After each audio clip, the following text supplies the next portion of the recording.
Selamat pagi, perkenalkan nama saya Felicia Natali Jekonia Marpaung. Saya dari Universitas Bengkulu, Prodi Jurnalistik. Pada pagi hari ini saya akan mewawancarai guru dan juga siswa dari SMA Negeri 2 Kota Bengkulu mengenai dampak media digital terhadap minat belajar siswa.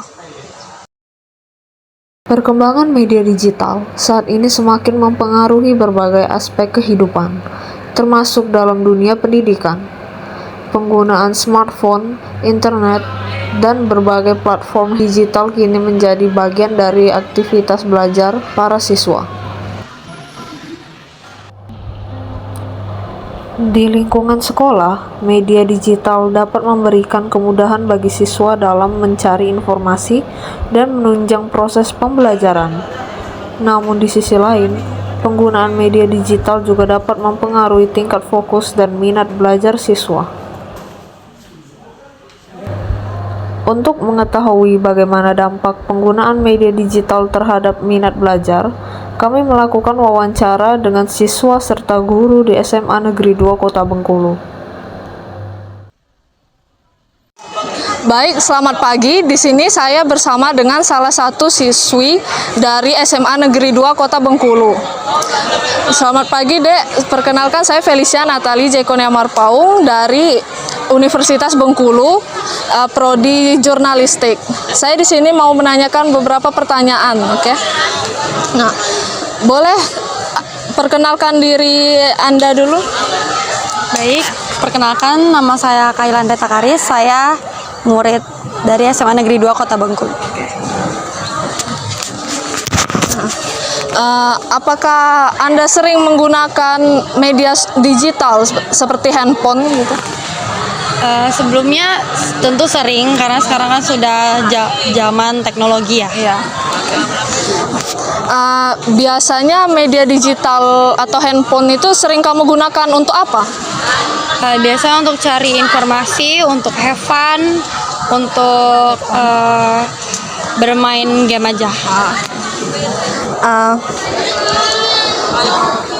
Apakah penggunaan media digital mempengaruhi minat belajar kamu? Jujur mempengaruhi, mungkin karena terlalu sering lihat media sosial ya, terus lihat orang berprestasi, jadi semakin ingin lebih giat lagi belajar. Oke. Menurut kamu bagaimana sih cara agar menggunakan media digital itu tidak mengganggu proses belajar kamu? Caranya itu cukup dengan atur waktu aja sih Kak, dan dengan menahan diri sendiri, karena semuanya itu berawal dari diri sendiri, gitu aja sih Kak. Oke. Terima kasih ya. Iya, sama-sama. Baiklah, di sini saya bersama dengan salah satu guru di SMA Negeri 2 Kota Bengkulu. Bapak boleh perkenalkan dulu namanya, Pak? Nama Raden Dewi Saputra. Oke, kita masuk ke pertanyaannya. Menurut Bapak, apakah penggunaan media digital mempengaruhi minat belajar siswa? Kalau media digital ya, seperti Facebook, Ya, Instagram, ya. YouTube, ya kan? Tentu kalau pengaruh ke minat tergantung bagaimana tentu peraturan sekolah, ya. Bagaimana sekolah mengaplikasikan atau memanfaatkan media-media digital yang ada di sekolah. Terutama tentu ada dampak. Kalau dampak itu pasti ada dampak positifnya, pasti ada juga dampak negatifnya. Kalau positif, kalau itu media itu digunakan dengan semaksimal mungkin dan dengan pengawasan yang bagus, tentu dampaknya sangat bagus.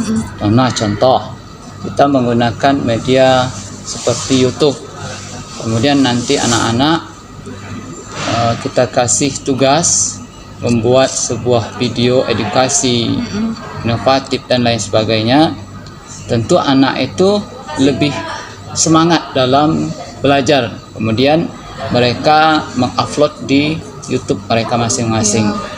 Kemudian misalnya media lain seperti Instagram juga sangat berpengaruh ya dalam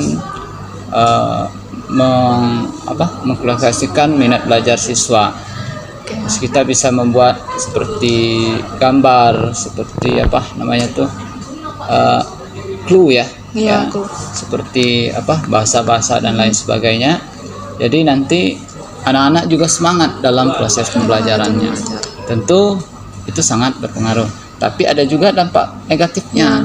Dampak negatifnya apa? Ketika anak itu ketika di kelas, ketika kita menyuruh, tentu anak-anak ini kan namanya anak-anak kan, tentu mereka akan bisa menggunakan media digital itu malah terkadang menggunakan kepada hal-hal yang negatif.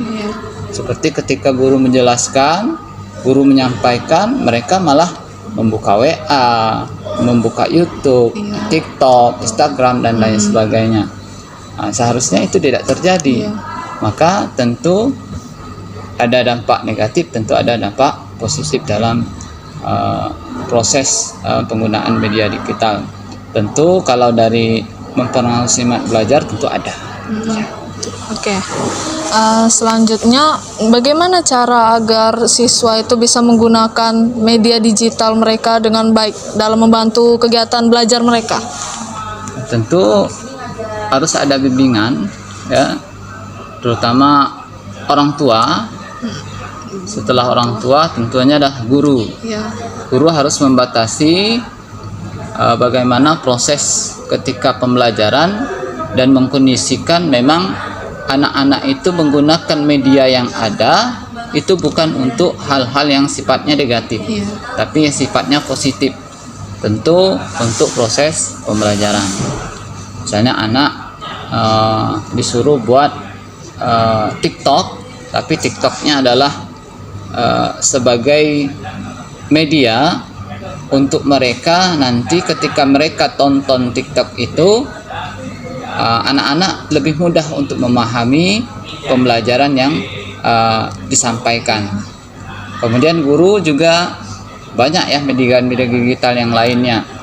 Seperti sekarang itu sudah banyak aplikasi media belajar seperti belajar ID ya. Yang sekarang kita gunakan itu kan semua sudah ada di sana. Jadi anak-anak itu bisa menggunakan media-media yang seperti itu. Ya, tidak harus menggunakan media yang sifatnya mempengaruhi kurangnya minat belajar oleh anak. Oke, itu aja. Ya, makasih Bapak. Maaf ganggu waktunya. Baiklah, itu saja wawancara dari saya. Mohon maaf bila ada salah kata. Sekian, terima kasih.